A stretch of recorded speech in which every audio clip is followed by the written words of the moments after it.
지난주에 이어서 계속 제자 훈련을 하고 계십니다. 오늘 제자 훈련 주제는 하나님의 나라입니다. 지금까지 하나님 나라에 대한 주제를 여러 번 다뤘고요. 그리고 누가복음 마칠 때까지 몇 번은 아마 더 언급이 될 거예요. 왜냐하면 제자들에게는 하나님의 나라가 가장 우선순위입니다. 첫째 되는 혹은 제일 되는 혹은 먼저 되는 것이 하나님의 나라입니다. 근데 제자들이 아직 하나님 나라를 잘 몰라요. 그래서 지금 가르쳐 주고 계십니다. 그러나 사도행전쯤 가면 완전히 달라져요. 사도행전 28장 31절 혹시 기억하실지 모르겠습니다. 하나님의 나라를 전파하며 주 예수 그리스도에 관한 모든 것을 담대하게 거침없이 가르치더라.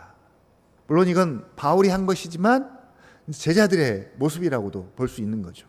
이제 이게 사도행전의 마지막 말씀입니다.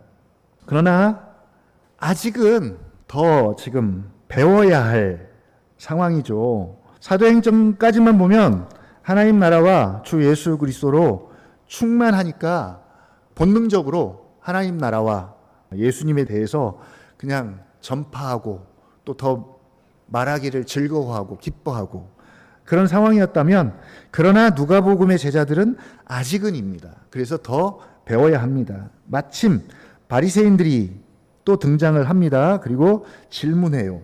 오늘은 하나님 나라에 대한 질문을 가지고 등장을 합니다. 20절이죠. 20절, 21절까지 같이 한번 읽어보겠습니다. 시작. 바리새인들이 하나님의 나라가 어느 때에 임하나이까 묻거늘 예수께서 대답하여 이르시되 하나님의 나라는 볼 수 있게 임하는 것이 아니요 또 여기 있다 저기 있다고도 못하리니 하나님의 나라는 너희 안에 있느니라. 예. 하나님의 나라가 어느 때에 임합니까? 라는 질문이죠. 하나님 나라가 어느 때에 임합니까? 어제 은총이가 하늘 보더니 그러더라고요. 하늘이 구름이 심상치가 않대요. 예수님이 오실 것 같아요. 오늘은 또 집사람이 차 타고 오더니 하늘이 또 너무 멋지대요. 그러면서 예수님이 또 오실 것 같대요. 정말 오실려나 봐요. 2번씩이나 계속 그러니까. 그래서 제가 그러면 오시라고 기도하라 그랬더니 그건 또 아니래요. 그건 또 아니라고. 자, 하나님 나라가 어느 때에 임합니까? 라는 질문이에요. 그동안 예수님이 하나님 나라에 대해서 여러 번 말씀하시고 가르쳐 주셨습니다. 근데 안 바뀌어요. 안 바뀌어요. 하나님 나라에 대한 생각이 안 바뀝니다. 여전히 자기들이 생각하고 꿈꾸는 하나님 나라가 있어요. 그 하나님 나라를 생각하면서 자기들이 생각하는 하나님 나라를 생각하면서 지금 예수님께 바리새인들이 질문을 하는 거예요. 그들이 꿈꾸는 하나님 나라 어떤 나라인가요? 여러분이 꿈꾸는 하나님 나라는 어떤 나라입니까? 메시아도 마찬가지입니다. 메시아와 하나님 나라가 함께 연결이 돼 있죠? 그렇죠? 함께 연결이 되어 있어요. 그들이 생각하는 메시아, 하나님 나라는 일단 정치적이어야 돼요. 그리고 굉장히 영웅적이어야 돼요. 마블 영화에 나오는 아주 엄청난 능력을 가진 분이어야 돼요. 그래야 외계인으로부터 지구를 구할 수 있는 그런 엄청난 힘을 가져야 하는 것처럼 메시아가 그래야 되는 거죠.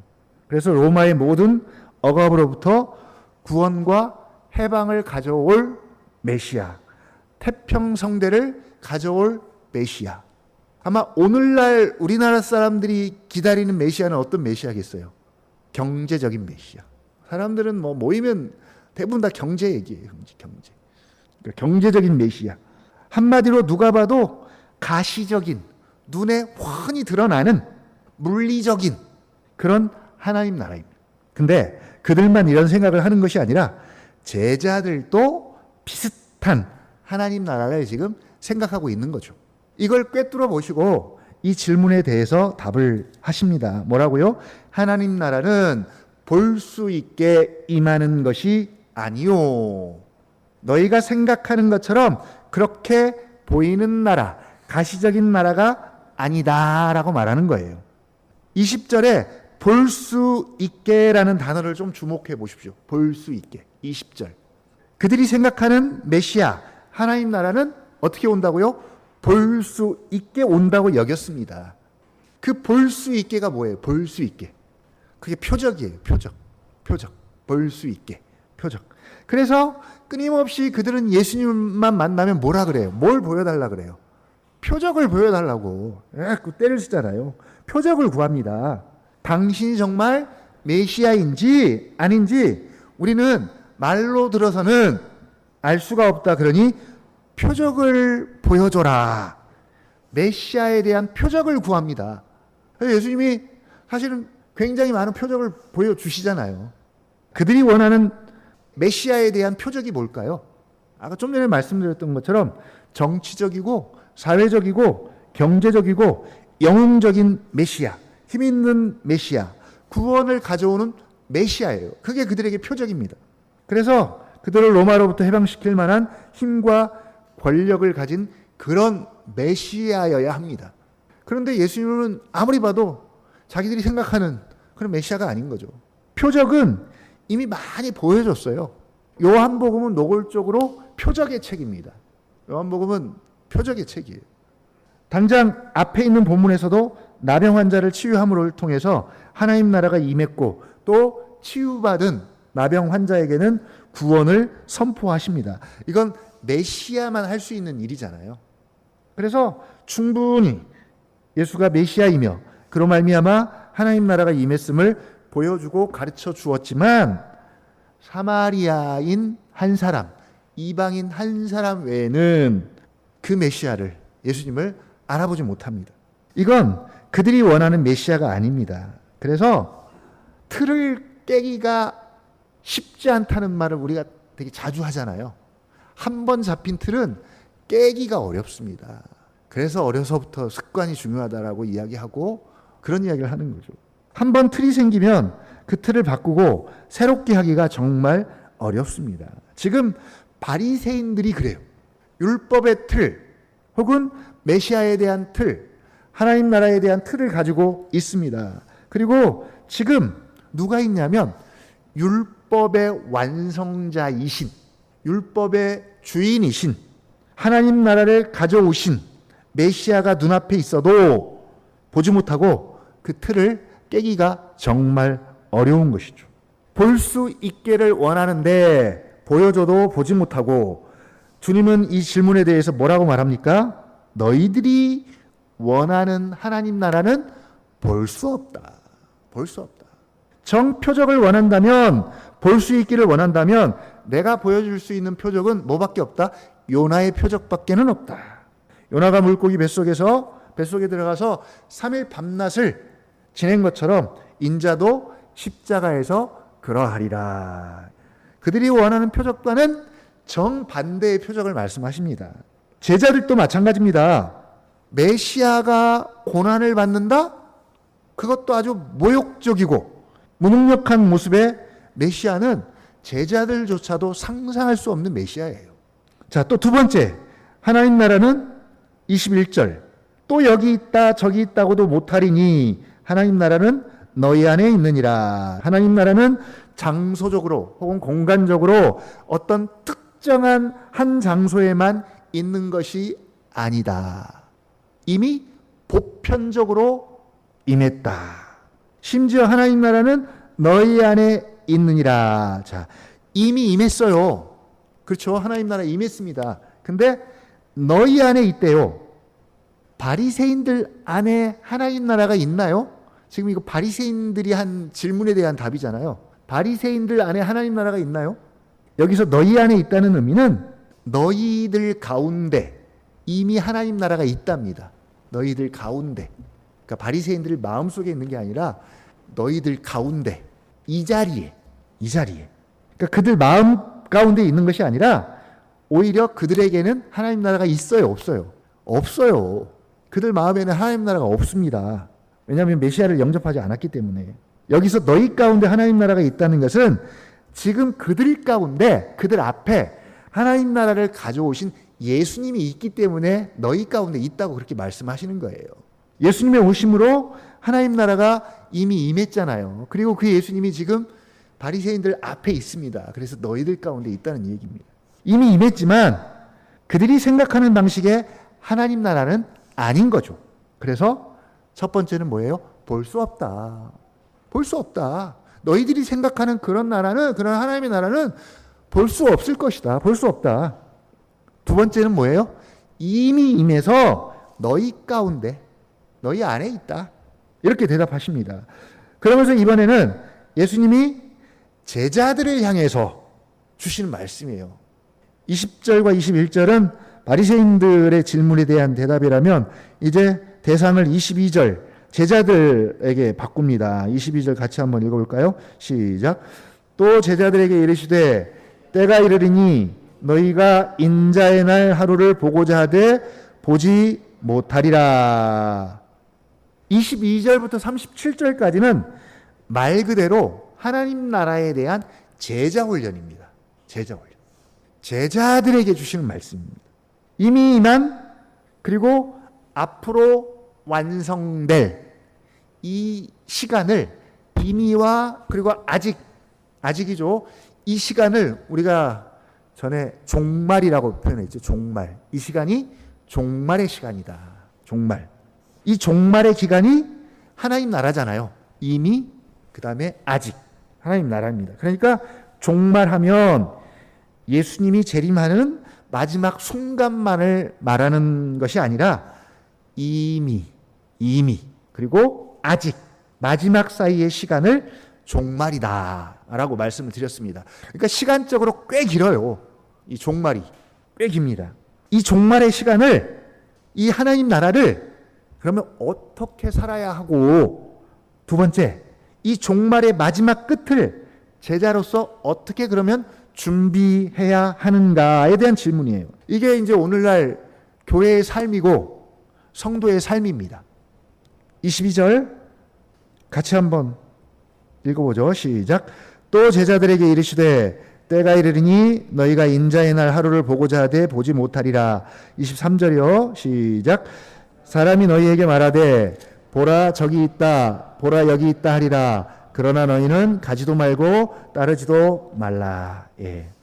인자의 날 하루를 보고자 하되 보지 못한대요. 이건 또 무슨 말입니까? 때가 이르리니 너희가 인자의 날 하루를 보고자 하되 보지 못하리라.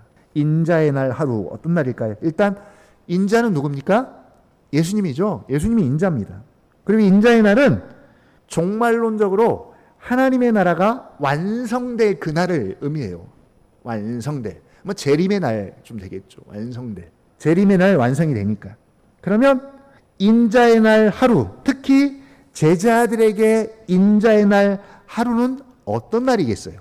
제자들이 기다리는 인자의 날 하루. 아까 바리새인들의 입장과 비슷해요. 바리새인들이 생각하고 그들이 기대하는 것은 볼 수 있게 임하는 하나님 나라였는데, 예수님은 하나님의 나라는 너희들의 바램처럼 그렇게 볼 수 있게 임하는 그런 나라가 아니다라고 말씀하신 것처럼 이번에도 제자들이 생각하고 기대하는 하나님 나라, 인자의 날이 있는데, 그리고 제자들은 지금 그거 생각하고 예수님을 따라가고 있는 거잖아요. 속으로 지금 딴 주머니를 차고 예수님을 따라가고 있어요. 가끔씩 그 주머니를 꺼내면 엄청난 거죠. 얼마나 세속적인지. 바리새인들이 생각하는 그날과 별로 다르지 않다는 거죠. 별로 다르지 않아요. 근데 은혜로 그나마 부르심을 받고 지금 예수님을 따라갑니다. 따라가지만 가룟 유다처럼 속으로는 딴 주머니들을 다 차고 있어요. 하나님 나라 인자의 날도 마찬가지입니다. 자, 뭐라고 말해요, 예수님이? 그래서 인자의 날 하루를 보고자 하되 너희도 보지 못하리라. 그날을 보지 못할 것이다 라고 말하는 거예요. 결코 너희들이 생각하는 그런 인자의 날은 하루도 보지 못할 것이다. 하루도 보지 못할 것이다. 아예 그런 인자의 날에 대해서는, 하나님 나라에 대해서는 꿈도 꾸지 말아라 라고 경고를 하시는 거예요. 경고를. 그리고 23절부터 뭐라고 말씀하시냐면, 사람이 너희에게 말하되 보라 저기 있다 보라 여기 있다 하리라. 그러나 너희는 가지도 말고 따르지도 말라. 거짓 선지자들이 여기저기 일어나서 예수님의 이름으로 능력을 행하고 또 자칭 재림 예수라고 하는 많은 사람들이 나타날 거라는 거죠. 보라 저기 있다, 보라 여기 있다. 무슨 말입니까? 하나님의 나라는, 종말은, 예수님의 다시 오심은 지역적이거나 부분적으로 혹은 우리나라로 치면 어떤 한 특정한 교회에만 오지 않는다는 거예요. 그러니까 용하다고 하는 곳에 굳이 갈 필요가 없어요. 어떻게 오십니까? 24절처럼 오신다 그래요. 24절 시작. 번개가 하늘 아래 이쪽에서 번쩍이어 하늘 아래 저쪽까지 비침같이 인자도 자기 날에 그러하리라. 예.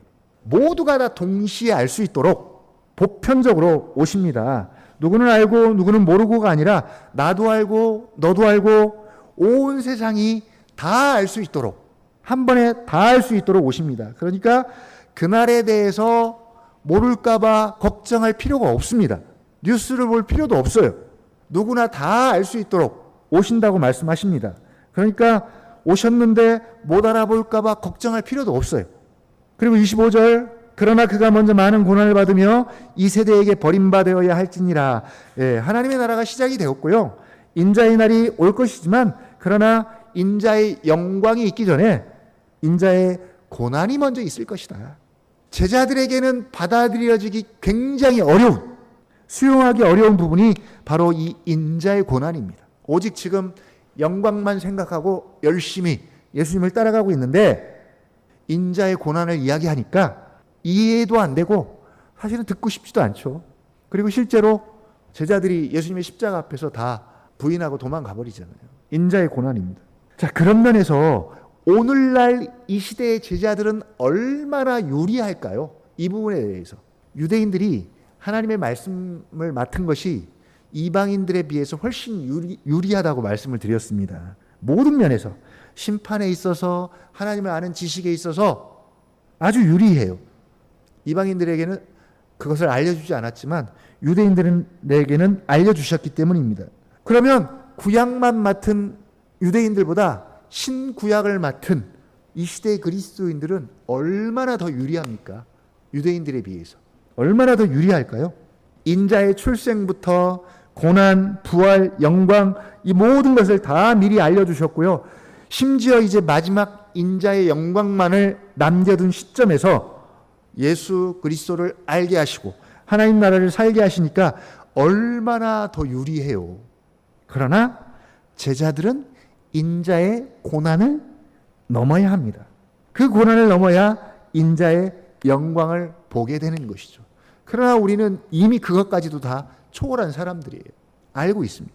자, 26절부터는 그 인자의 날에 일어날 현상들을 말씀하시면서 그러면 이제 실제적으로 구체적으로 어떻게 제자로서의 인자의 날을 어떻게 준비할 것인가라는 말씀입니다. 마치 그날이 노아의 때와 같고 롯의 때와 같다라고 말씀합니다. 이미 두 번의 심판을 크게 내리셨어요. 그걸 참고해서 그날을 준비하라는 것이죠. 26절 같이 한번 읽어보죠. 시작. 노아의 때에 된 것과 같이 인자의 때에도 그러하리라. 27절이요.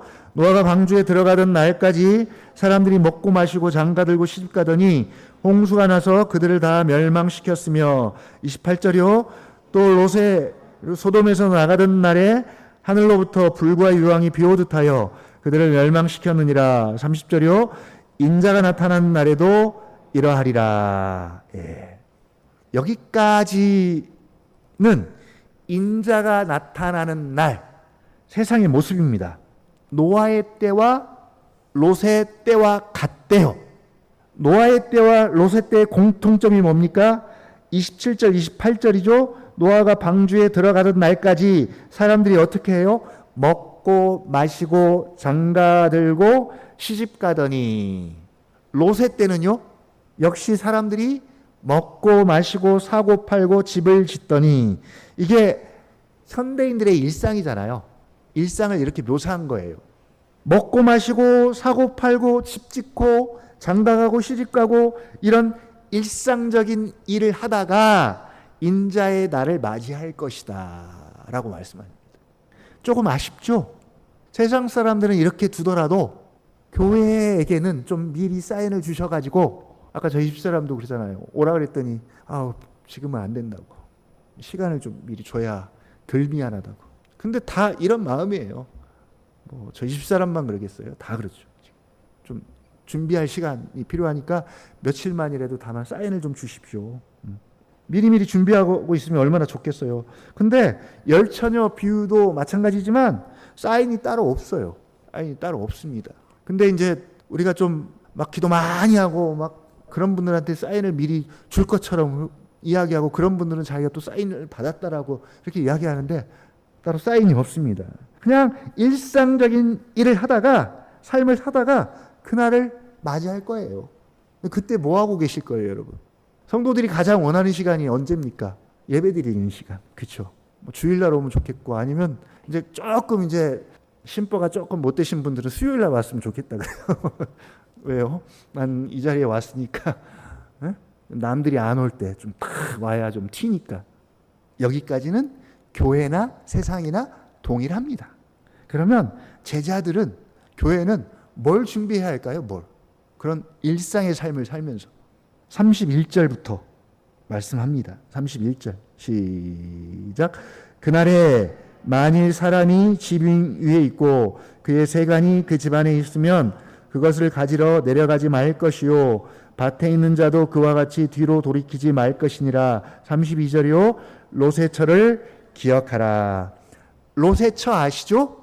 소돔으로부터 탈출할 때 뒤를 돌아보지 말라고 했는데 뒤를 돌아보다가 소금 기둥이 됐어요. 왜 뒤를 돌아보았을까요?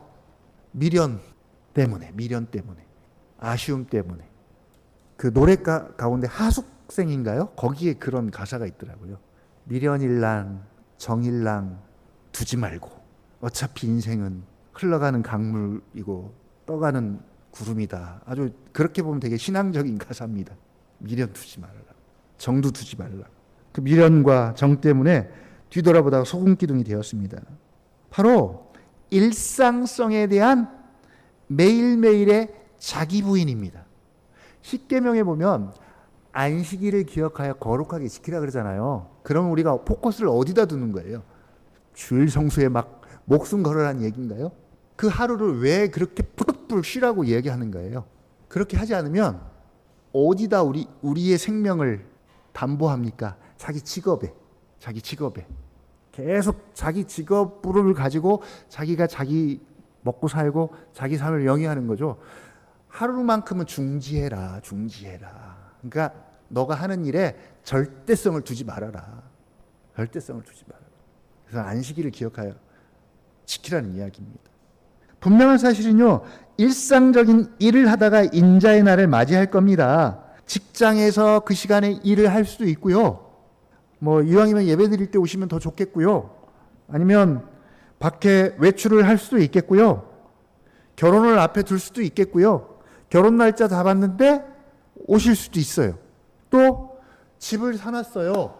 그런데 아직 입주를 못했네요. 자, 집을 사놨다는 얘기는 그동안 집 사기 위해서 내가 얼마나 애를 썼겠어요. 거기다가 요즘 같으면 뭘 했다 그래요? 영끌했다라는 표현을 하잖아요. 모든 걸 끌어다가 했어요. 근데 예수님이 재림하신대요. 어때요? 나 집 사놓고 한 번도 들어가서 못 살았는데 얼마나 생각이 나겠어요. 얼마나. 이게 평상시 꿈이고 소원이었는데, 나름 일상의 중요한 것들을 하면서 살다가 주님이 어느 날 오시는 거죠. 자, 그때 그날 어떻게 행동하고 어떤 태도를 취할 것인가라는 거예요. 어떻게 하실 거예요? 미련 남아서 찾으러 가든지, 두고 온 것들이 아쉽고 미련이 남아서 뒤를 돌아보든지 할 것이라는 것이죠. 여러분, 얼마나 애정을 쏟고 애지중지하고 얼마나 오래 기다렸어요. 뭐라도 하나 건져 나와야죠. 쉽게 생각하면 그냥 집에 불났어요. 그러면 반드시 챙겨 나와야 할 것이 있죠? 혹시 가끔씩 연습 안 해보셨어요? 난 뭘 가져오지? 우리 집 불이 나면 나 뭘 가져오지? 1번이 뭡니까? 1번이 뭘까요? 뭘 가지고 오시겠어요? 저는 그냥 노트북이나 태블릿 PC나 하나 챙겨가지고 나오면 될 것 같아요. 다른 건 다 물론 뭐 요즘엔 뭐 핸드폰 그 정도? 자, 오늘 말씀해 보니까 하나도 없어야 된다는 거죠. 하나도. 어차피 다 그거 불탈 것들이다. 하나라도 있게 되면 어떻게 한다고요? 뒤를 돌아보게 될 것이라는 거예요. 뒤를 돌아보게 될 것입니다. 근데 그것들은 다 불에 탈 것들입니다. 영원하지 않는 것들입니다. 그러나 현실에서는, 일상성에서는 여전히 나에게 중요한 의미를 가지고 있기 때문에 내려놓기는 어려워요. 그래서 자기 부인을 그렇게 강조하는 거죠. 제자들에게 자기 부인을 부인하라고. 행여나 인자의 날까지도 그런 미련이 남아있다면 결국 뒤를 돌아보게 되고 아쉬워할 수 있고, 심지어 지붕 위에 있다면 내려가서 빨리 가져오면 되지 하는 마음으로 내려가게 될 것이라는 거죠. 그래서 이미 제자 훈련 시키면서 여행 갈 때, 전도 여행 갈 때 어떻게 하라 그래요? 이것저것 제발 가지지 말고 정말 딱 최소한 필요한 것만 가져라. 자기 생명도, 자기 소유도, 자기에 대해서 자기 부인하면서 나를 따를 것을 제자들에게 끊임없이 말씀하셨습니다. 이런 자기 부인 없이는 이건 불가능한 얘기예요. 근데 실제로 이것이 드러나는 날이 바로 언제냐? 인자의 날입니다. 지금은 몰라요. 지금 인자의 날입니다. 그날에 아무 미련도 아쉬움도 갖지 않고 뒤돌아보지 않고 오직 예수님의 오심을 전적으로 바라보고 기다리고, 오히려 적극적으로 뭐라 그래요? 마라나타. 은총이가 가장 좋아하는 게 마라나타예요. 주 예수여 어서 오시옵소서 라고 그런 마음으로 일상을 살아야 한다라고 말씀하시는 거죠. 그러나 또 한편으로는 우리가 일상을 벗어날 수는 없습니다. 일상을 벗어날 수는 없어요. 그래서 우리는 여기에도 최선을 다해야 해요. 일상에도 최선을 다해야 합니다. 그러나 최선을 다하다 보면 또 어떻게 돼요? 빠지게 됩니다. 이걸 내가 어떻게 이룬 것인데, 최선을 다하다 보면 최선을 다한다는 게 나의 시간과 내 에너지와 내 정력과 내 소유와 이런 것들이 들어갔다는 얘기입니다. 그러면 결국은 중요한 의미를 갖게 되고 빠지게 된다는 얘기죠. 내가 어떻게 성취한 것이고 소유한 것인데라는 마음이 들면 빠지게 됩니다. 바로 그런 일상성에 빠지지 않도록, 최선을 다하지만 빠지지 않도록 경계하고 자기 부인하는 모습이 끊임없이 필요하다. 바로 종말을 준비하는 제자도의 모습입니다. 자, 마지막으로 그러면 그날에 일어날 구원과 심판을 아주 충격적으로 묘사하고 있습니다. 34절과 35절이죠. 34절, 35절 뭐라 그래요? 한번 같이 읽어보죠. 시작. 내가 너희에게 이르노니 그 밤에 둘이 한 자리에 누워 있음에 하나는 데려감을 얻고 하나는 버려둠을 당할 것이요, 두 여자가 함께 맷돌을 갈고 있음에 하나는 데려감을 얻고 하나는 버려둠을 당할 것이니라. 예. 둘이 한 자리에 누워 있어요. 이건 보통 부부일 수 있잖아요. 자기 가족일 수 있고요. 같은 공간, 같은 장소, 같은 시간에 한 사람은 선택을 받고 한 사람은 유기를 당합니다. 얼마나 충격적인 일이에요. 이런 일이 일어날 것이니까 어떻게 하라고요? 놀라지 말아라. 지금 미리 예고하잖아요. 놀라지 말아라. 지금은 몰라요. 지금은 함께 먹고 함께 마시고 함께 심고 함께 거두고 함께 시집가고 결혼도 하고 장가도 가고 함께 맷돌을 갈고 누가 선택을 받고 누가 유기를 당할지 모릅니다. 그러나 분명한 사실은 그날의 선택과 유기가 반드시 이런 식으로 일어날 것이다. 그러니 그때 놀라지 말고 미리미리 준비해라. 왜 놀라지 말아야 됩니까? 이미 이게 갑작스러운 것이 아니라 이미 말씀을 통해서 우리에게 지금 알려주셨잖아요. 이게 예고 없이 뜬금없이 일어난 일이 아니라 이미 말씀을 통해서 신약 성경에 한 3분의 2 정도가 이 재림에 대한 이야기입니다. 이 종말에 대한 이야기예요. 신약 성경의 3분의 2 정도가. 그러니까 되게 많은 분량을 할애하고 있는 거죠. 근데 가장 잘 와닿지 않는 것이 또 이 부분이에요. 느슨하고 무뎌서. 왜 이런 일이 일어나고 이렇게 될 수밖에 없는지 다 말씀하셨습니다. 다 말씀을 통해서 말씀하셨어요. 그래서 그날을 준비하고 심판을 준비하는 것이 우리에게 굉장히 유리한 거예요. 제자들도 미리 알려주셨잖아요. 그날에 그런 일이 일어날 것이니 놀라지 말라. 그리고 그날을 잘 준비하라고 미리 지금 제자들에게 알려주시고 훈련하십니다. 이 유리함을 그냥 놓치지 마시고 잘 준비하는 하루하루가 되기를 부탁을 드립니다. 이제 이 말을 듣고 제자들의 마지막 질문이죠. 37절입니다. 시작. 그들이 대답하여 이르되 주여 어디 오니까 이르시되 주검 있는 곳에는 독수리가 모이느니라 하시니라. 예. 질문과 대답이 조금 난해하죠. 쉽게 이야기하면 앞에 선택과 유기에 대한 말씀을 듣고 제자들이 그렇게 물어보는 거예요. 그러면 도대체 어디에서 이런 일을 볼 수 있습니까? 라고 질문하는 거예요. 선택과 유기의 현장이 어디입니까? 어디서 이런 일이 일어납니까? 라는 그런 질문입니다. 만약 그런 장소가 있다면 사람들이 그리로 몰려들까요? 모일까요? 그런 장소를 꼭 집어서 알려주면 그쪽으로 모일까요?